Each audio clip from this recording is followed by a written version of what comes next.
I stare at that awesome photo, the Hubble Extreme Deep Field, an almost empty patch of dark night sky, less than 1/10,000,000th of the total sky, reveals more than 10,000 galaxies, each galaxy with billions of stars and planets, some with hundreds of billions. How breathtakingly vast the universe. Yet in each cubic meter of space, on average, the universe as a whole has only one atom. Still, over billions of years, gravity has gathered those atoms together, forming galaxies, stars, planets, such that life and mind, human beings, we could emerge. I am compelled to ask why. Why is the universe like this? I am compelled to seek meaning, purpose, a reason. But does the cosmos have a reason? I'm Robert Lawrence Kuhn, and Closer to Truth is my quest to find out.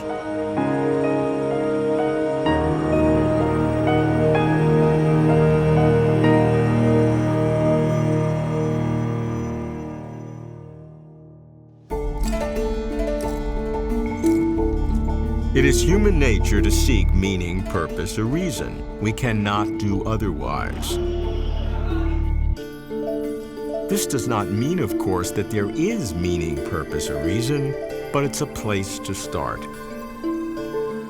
Traditionally, religion gives reason, whether the purpose of a personal God in Western religions or the meaning of cosmic consciousness in Eastern religions. But science has a different test for truth, and neither a personal God nor cosmic consciousness can pass it. Can science even deal with questions of meaning, purpose, reason?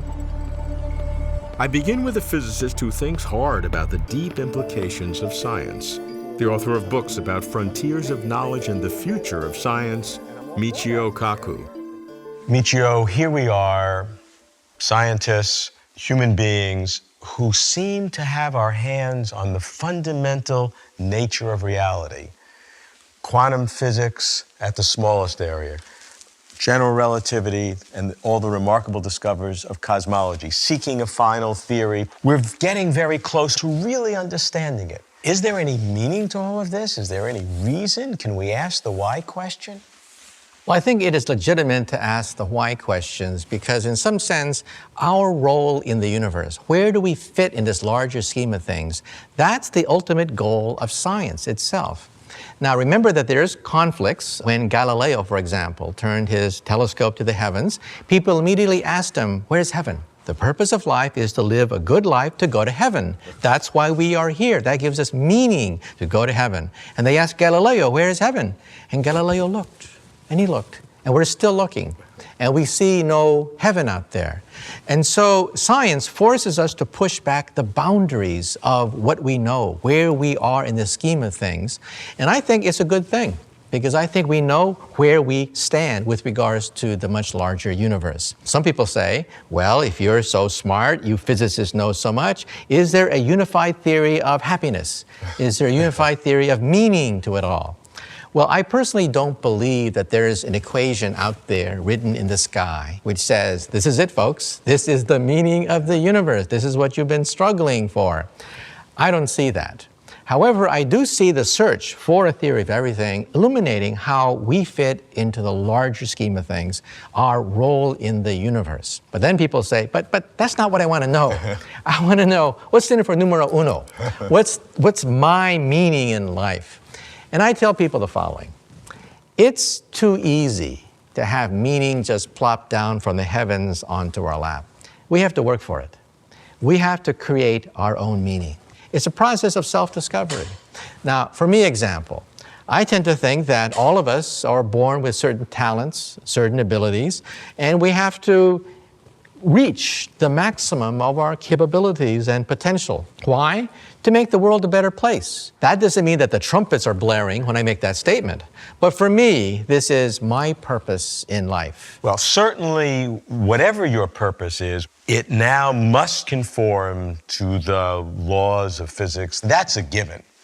Beyond that is the question. Is there some larger purpose, or is the only purpose that which we derive, and maybe some would say artificially, Maybe the meaning that you're talking about is sort of a trying to tack on artificially a meaning to where no meaning exists. Why don't you come clean and say, as a scientist, here are the laws, you have to conform to it, I don't see meaning in it, and that's it. Well, I think there's a spectrum of answers that you get when you interview cosmologists and theoretical physicists. On one hand, you have the people who say the universe is pointless. There is no point, dummy. You're trying to put human values on something that has no human values. On the other hand, you will get physicists, mainly old-fashioned ones, but they say that the purpose of life is to glorify God. That's why they discovered the laws of physics. That's the purpose of the universe. Well, I don't think that this scale is the proper way in which to look at the full dimension of things. I personally don't think that you're going to find meaning in a unified field theory. An equation which explains electrons and neutrons and protons is not going to make you happy, okay? Okay, we're putting that off the table, that there's not going to be some ultimate guideline, some ultimate equation, some ultimate... No email from heaven. No email from heaven, but something that you infer, that you create yourself. But that just sounds like a rationalization to me. It's trying to impose something that nothing's... Maybe it'll make us feel better, and I'm all for that. Take care of the earth, take care of our families, that's fine. But at the end of the day, it is really kind of irrelevant. I don't think so, because it gives structure and meaning to life. Freud, for example, was asked, what is the meaning of life, right? And he said, well, what gives us structure, what gives us meaning in life are two things, okay? To work and to love. And if you think about it, we as human beings need to work, we need to love, or else we go insane. We live a pointless life, of a pointless existence. And I think that's a very foundational question, that any theory of meaning has to embrace the very foundations of who we are, that we have to work and we have to love. Now, what does theoretical physics say about this? Well, it may talk about creation, it may talk about the harmony of the universe, the glories of equations and so on and so forth, but it's not going to tell you how to be a better person. It's not going to fulfill that yawning gap inside your soul that says, why am I here to begin with? And that's why I say the process of self-discovery is the way to do it. To some people, they say, well, it's a cop-out. I want that email from heaven. Hey, it's not coming. No email from heaven, no surprise. I can imagine myself creating my own meaning, purpose, or reason. I find myself doing it. But satisfying, it is not. Big meaning with a capital M needs some deep or ultimate sense. Meaning, purpose, or reason that is self-created is, to me, self-defeating. So, can meaning, purpose, or reason be anchored in reality? I look to the only reality we really know, the physical universe. I meet a cosmologist who revolutionized understanding of how the universe began and how stunningly vast multiple universes may actually be, Alan Guth. Alan, when I think of what inflation means and what happens in such a small period of time that generates universes beyond belief, and then when you think of the multiverse, I can't decide whether I should be depressed because there's no meaning or purpose, or be absolutely elated that we human beings can understand this. It's a bizarre, schizophrenic view. Do you find yourself with some of those same things? Yeah, I think I do. I think we are in a schizophrenic situation here. But I would add that's not all my fault. Even before inflation, we lived in a visible universe where there were 10 to the 10 stars in our own galaxy, and 10 to the 10 galaxies in our visible universe, and the possibility at least that some substantial fraction of those stars have planets around them. And that means that even without inflation, there's the obvious situation that we're very small compared to the size of the universe. Well, you certainly made the problem worse. Maybe so, but when it's already 10 to the 22 stars, it doesn't really matter if it gets much bigger, I would say, philosophically. So I won't accept much of the blame, just a little. So I think what it means is that we should accept the fact that that we're responsible for the meaning of our own lives, that cosmically we're presumably not important. Our Earth will live and die, and if you were looking at the cosmos as a whole, you would never notice that the Earth even existed. So I think we have to accept the idea that it's the human race that creates the importance of the human race. The fact that the human race can see so far beyond itself is really a remarkable thing. Cosmology as a science is measured in decades. That's right. And from my point of view, the successes are almost miraculous. I mean, the fact that we can predict what the fluctuations should look like in the cosmic background radiation on the basis of pure theory, and then people can go out and measure it and find exactly what was predicted, to me is just fantastic. I think it's a remarkable achievement for the human race that we've reached this point, and I think it is something that we should feel very proud about, and I do. To Alan, the universe is so big and we humans are so small. The cosmos, he says, sets for us no meaning and no purpose. But we can make our own meaning and our own purpose in our own lives. But made-up meaning feels like fantasy. I like to read fiction, not believe it. Perhaps human capacity is too limited. What could possibly enhance it? What could be smarter or more aware than humans? Extraterrestrial intelligences? Could sentient aliens help us find meaning? I asked two scientists who lead the search for extraterrestrial intelligences, Jill Tarter and Doug Vakoch. Jill, Doug, I have this sense the work that you do with the search for extraterrestrial intelligence can reflect in a way different than everyone else I'm talking to on this question about the potential of reason or purpose in the cosmos. Does that make any sense? I might prefer to answer the question, what might the universe maximize as a way of dealing with purpose? And the thing that the search for extraterrestrial intelligence brings to the table that's quite different than other views is we might be able to find that the universe maximizes the number of biological life forms, intelligent life forms. That might be that all of the laws of physics and chemistry interact in this universe so that that's the end product. That's a very significant statement if that were the case. And I don't know how else you might conclude that. It also might be that the universe operates to maximize the number of black holes, and or some other thing. But this is one particular small cut at what the universe might be all about, what it's the best at making. And we can potentially say something about purpose or rationality or meaning in a broader sense too. You know, the ideal would be if we receive a signal from another civilization, there's a message embedded in it. And then the question becomes, what is universal? We often think of mathematics as being potentially universal. You know, I would love it if a series of prime numbers is the first thing that we get. But we have to ask, are there certain mathematical principles that any technologically sophisticated civilization would know? So that gets into a question about whether there is some inherent reality to mathematical concepts, whether that's somehow tied in to the physical structure of the universe. If we can get just the knowledge that another civilization has intended to send us a message, that gives us a sense of purpose, which is that there are beings out there who have a purpose and intent on making contact. Yeah, and that's a good thing. Purpose can just mean intent. Purpose could be something that may not be inherent in the physical structure of the cosmos, but maybe something that arises in the same way that we human beings have individual purposes. Maybe there are purposes and intents of other intelligent beings as well. The possibility of the existence of extraterrestrial intelligence, or over generations after generations, the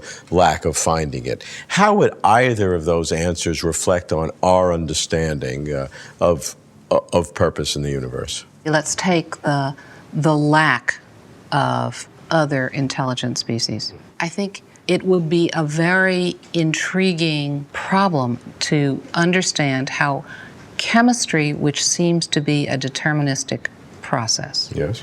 and biology, which arose from chemistry, did not happen anywhere else. How is the universe constituted so that it could have happened only once or only now? If we are indeed so alone, does that put extra responsibility on humanity to do more things in the cosmos? Some have actually argued that if we search for hundreds or thousands of years and don't detect any intelligence out there, that makes life all the more precious on Earth. Well, I think if we were to find ourselves in that position, I think I would be more inclined than I am now to ask why, and then to entertain this idea of purpose, if indeed there is only a singular intelligent species within the cosmos. And on the other hand, if there are other intelligent civilizations, is there something about that naturally brings this forth? And is there something built into the universe about that? I mean, the exciting thing of what you do is that any answer reflects deeply on this question. Oh, I wouldn't disagree with you at all. No. To me, whether we humans are alone or not alone in this vast cosmos speaks to questions of meaning and purpose. How so? Intelligent, self-aware life seems such an odd thing. What would a universe teeming with intelligent, self-aware life mean? But if human intelligent, self-aware life were unique, what would that say about the universe and about human existence? Religion lays claim to these kinds of questions as if it's its sovereign territory. Scientists of the Christian religion voice no vacillation in finding meaning and purpose in cosmology. I go to London to meet physicist Russell Stannard. Russell, I, like you, was trained in the sciences, but I, unlike you, have wrestled my entire life with the existence of God. So I am fascinated why you, as a high-energy physicist, have a strong conviction in the existence of God. I don't adopt a religious point of view as a result of looking at the world. It's not a question of looking at the world for evidence of God's existence out there. I am religious because I have a personal relationship with God. I am never alone. Nobody might be with me, no human beings, but I am never alone, and I have this deep sense of the presence of God, and that is why I am religious. But then having said that, okay, as a scientist, I do have to say, well, how does this conviction that there is a God, how does it dovetail in with what I see, okay? And when I look at the world, well, first of all, I see that there is a world. Something exists. Now, if nothing existed, would that require explanation? The answer is no. Why should something exist? As soon as something exists, a world exists, then it's a big question. Why does it exist? What is keeping it in existence? Why is it this world rather than some other? All sorts of questions come up. And so intellectually I then say, okay, well, what is the ground of all being? And that is God. And as such, it's a very different sort of mindset to what most people have. As you probably know, our current view of the universe is that it started with a Big Bang. And many people think of God as being the cause of the Big Bang. That doesn't work, because we think of the Big Bang as being the beginning of time, and a cause would have to happen before the effect, which would be the Big Bang. So your God did not cause the Big Bang? No, there wasn't a cause of the Big Bang. The whole question, what caused the Big Bang, is a non-question. It's meaningless. God comes into the picture as being the ground of all being. His creativity is part of all instants of time, not just the first instant of the Big Bang. That's why theologians talk about God the sustainer as well as God the creator. So that's how I see God coming into it. Your argument that the question of what caused the Big Bang is a meaningless one is a very legitimate question that many analytical philosophers and others have pointed to as a reason for eliminating the totality of the need for God. Because if you don't have a cause of the Big Bang, or there's a self-causation or something there, then God is unnecessary. It certainly gets rid of a naive understanding of God, namely that God existed on his own for eternity, and then at some point in time decided to create a Big Bang, and we're on our way. Yes, it gets rid of that kind of God, but that is Aunt Sally. You know, you're just putting up an Aunt Sally and knocking it down. So how then do I, as a religious believer, explain the cosmos? I would say that I differ somewhat from my fellow scientists. Fellow scientists seem to simply accept the world as a given. You know, their job is just simply to explain it. But for me, the world is not a given. There's a reason behind it, and that reason is God. God is the underlying ground of all being. I am part of that cosmos, so I owe my existence to God, and therefore I have to find out what purpose God had for creating the world and for creating me. Russell does not try to read God into Big Bang cosmology. I appreciate that.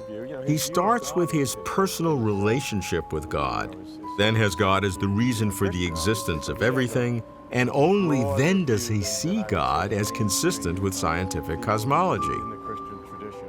The argument works, but depends entirely on its first premise. And what if I do not have such a personal relationship with God? I can rely only on the universe itself. I'm escorted by a physicist who won the Nobel Prize, Frank Wilczek.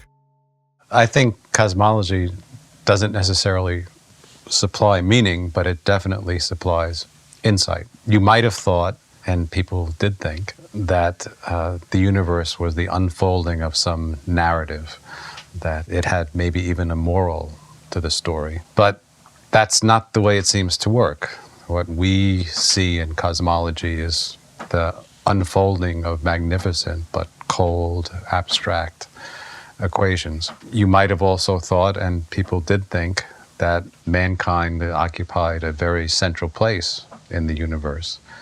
But it doesn't seem to be that way. The universe is very, very big. And we seem to be on a rather small planet around a rather average star and just another galaxy out of many billions of galaxies that have been discovered so far, and more are coming into the horizon all the time. What still might be special about us, that cosmology suggests, is that maybe intelligence is very rare in the universe. So in that sense, we're special. That's not ruled out. Personally, I think, based on the history of life on Earth, that probably life is very common, but intelligence is quite rare. That means that from the human perspective, the universe is quite extravagant. You have to create all this stuff, most of which is barren, empty, so that in a very rare corner, you could find intelligence capable of understanding it all and appreciating it at some level. The fact that the universe is based upon these cold equations, these equations do have a simplicity, they have a beauty, they have a symmetry. The universe has very simple equations when you think about it. The basic underlying equations are simple, but because they have various instabilities, they can form structures that can eventually evolve complexity.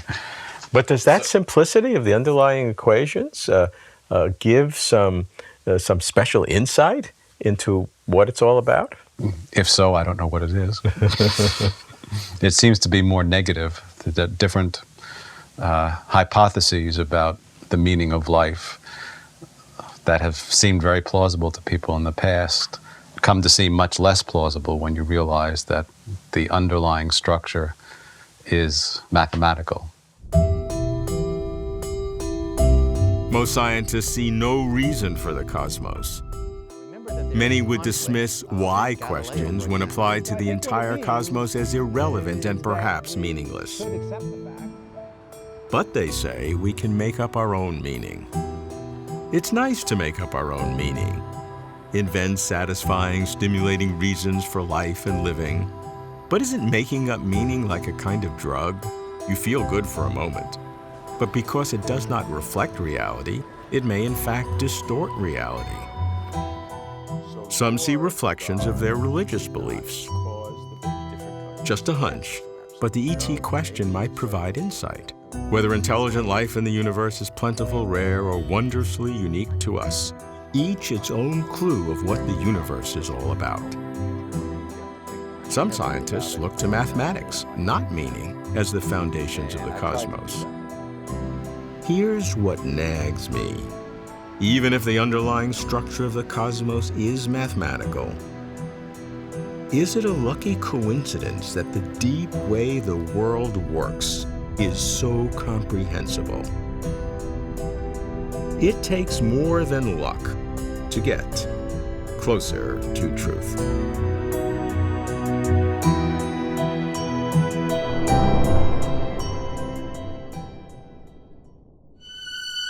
For complete interviews and for further information, please visit closertotruth.com.